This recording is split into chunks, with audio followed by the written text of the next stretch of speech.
Hello and welcome to the Joe Ligato Show. I'm your host, Dr. Joe Ligato, and today we're going to be reviewing a tweet from Charlie Kirk, and I don't think this tweet is going to convey the meaning that Charlie Kirk had originally intended. So Charlie Kirk is a very pro-Zionist figure, and here he says that billionaire Jewish investor Leon Cooperman has just announced that he is stopping all future giving to Columbia University after Joseph Masson, professor of modern Arabic politics, called the Hamas massacre awesome. Cooperman has donated $50 million to the school. I think these kids at college have shit, SHIT for brains. Cooperman joins a growing list of large donors who have pulled funding from some of America's formerly prestigious universities. Israeli billionaires Idan and Batia Offer donated more than $20 million to Harvard Kennedy School. They're now quitting the school's board and will stop giving. Warden, mega donor, and billionaire Mark Rowan has stopped giving and is publicly calling on other large donors to close their checkbooks. Utah billionaire John Huntsman has stopped giving to UPenn over that school's response to the Hamas attacks. David Magerman, who helped build Renaissance Technologies, is also pulling his money from UPenn. Jonathan Jacobson of High Sage Ventures, who has given tens of millions to UPenn, closes checkbooks as well. Nonprofit founded by former Victoria's Secret billionaire Leslie Wexner and his wife Abigail have cut off ties with Harvard University. Okay, so just overall, you have a ton of billionaires who, some of them are outright from Israel, like Israeli billionaires Idan and Batia Offer. So they're not even Americans, and they are influencing our education system by donating a ton of money. And you know that has some degree of influence. They would, at the very least, get their name on buildings. They would have some degree of sway over things like the board of trustees, et cetera, et cetera. And it should be pretty concerning to people that these billionaires, they care a whole lot about Israel, which I don't know if you know this, Israel is not a part of America. Okay? They are willing to cut off money for Israel, but when these educational institutions are very hostile towards Americans of various diverse backgrounds, they are not cutting off the funding. So it's really curious because I'm a former academic. I have at least a half dozen degrees, doctorate, 2 masters, bachelor's degree, many associate's degrees. I have a ton of degrees. I worked as a professor. I had my own master's program. I was the program director of. I know academia. I worked for a ton of different academic institutions. And I can tell you the vast majority of institutions are extremely hostile towards these 4 categories: white people, Christians, straight people, and males. Okay, so those are the 4 categories. They hate straight white Christian males.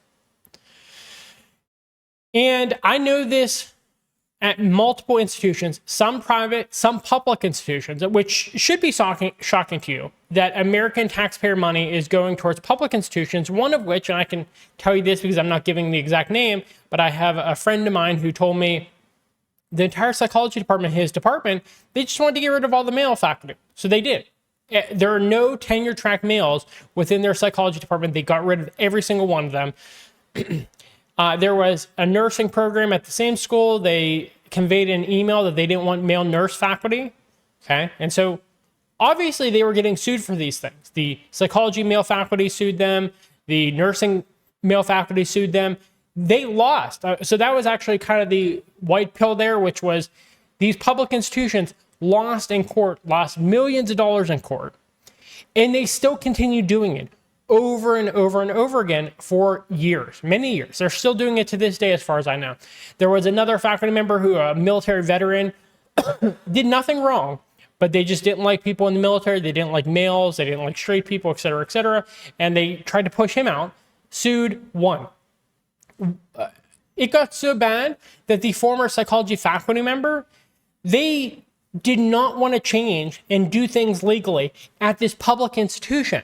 So they gave him $1 million in exchange for him leaving the institution. They gave him $1 million. So essentially the agreement was, listen, we're going to continue to do these illegal things. We don't want you around to see them and sue us. so here's $1 million if you leave. He was a tenured faculty member, so they couldn't just fire him, although they're getting better and better at figuring out ways to fire tenured faculty members. So just, this is a public institution I'm talking about. It wasn't even a particularly small public institution either. I mean, it served, I would say, like half of the state, really. It was a pretty big one. And so just, you should be shocked by this. You should be shocked. And these billionaires here, that way, these billionaires, they don't care about that. They don't care if straight people are discriminated against. They don't care if Christians are discriminated against. In fact, they typically encourage it. Zionists hate Christians. They absolutely hate it. I love this one meme that said, it shows like MAGA supporters saying, "You're my greatest ally," to Israeli Zionists.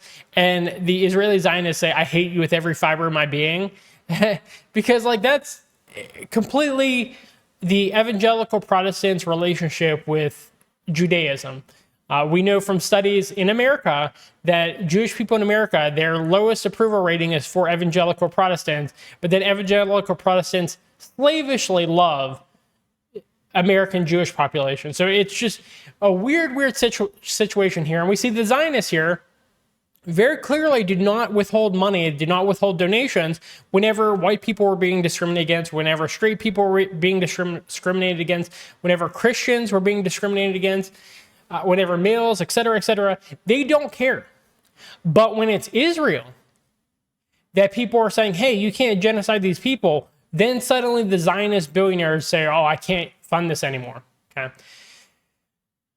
So this should give you some indication between this and the Frankfurt School that fled Nazi Germany, which was all made up of Zionists who took over the education system and trained the leaders to be slavishly loyal to Zionism.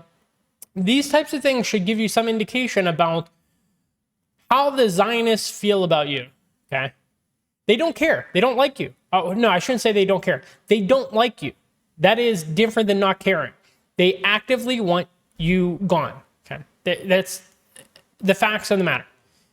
Because look at what they're doing to support another country that isn't America. Look what they're allowing to happen in our education systems, which are blatantly illegal because they're getting sued in court and losing. And they would still donate money to these types of organizations. But the second they do something that is against Zionism, they're like, "Oh, I have to withhold my money now." So I hope I can properly convey to you, because I have a lot of friends. Like, I grew up, I spent my college years in American churches, and they are slavishly loyal. I'm Southern Baptist.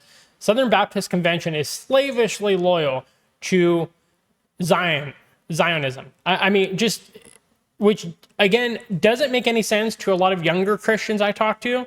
I've spoken about this in other videos, but you would see pastors up on the pulpit talking about Israel, talking about how much they love Israel, being completely loyal, no questions asked to whatever Israel wants to do. And then you'd have the younger Christians being like, "Wait a minute, modern day Israel was controlled by the descendants of the Pharisees, the rabbinical tradition. Why would we ever be loyal to the people who pushed for Jesus to be crucified?" But man, these older generations, they just don't get it. They don't get it at all. And so if you are one of those old generations, if you're anyone from one of my prior churches in America that really is slavishly loyal to Israel, understand that they hate you, that they are the descendants of the Pharisees, that they hate Christ, that their holy book, the Talmud, because they don't believe in the Torah, they truly do not, they focus on the Talmud. That book talks about Jesus being burning in a boiling vat of feces. Okay, so just understand what they think of Christians, what they think of Jesus Christ. Just understand this. I can't emphasize this enough, how much they hate you.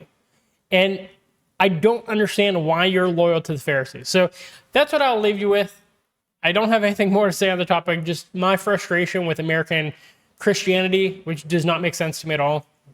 So if you found this video to be informative, please give us a thumbs up. It helps us in the algorithm on both YouTube and Rumble. Please subscribe to our channels on both YouTube and Rumble. Please leave us a comment in the comment box, questions, concerns, critiques. I read all of them. I love hearing from all of you. I love the engagement. I love that I have returning viewers. And thank you for watching. I hope you have a good rest of your day. Bye.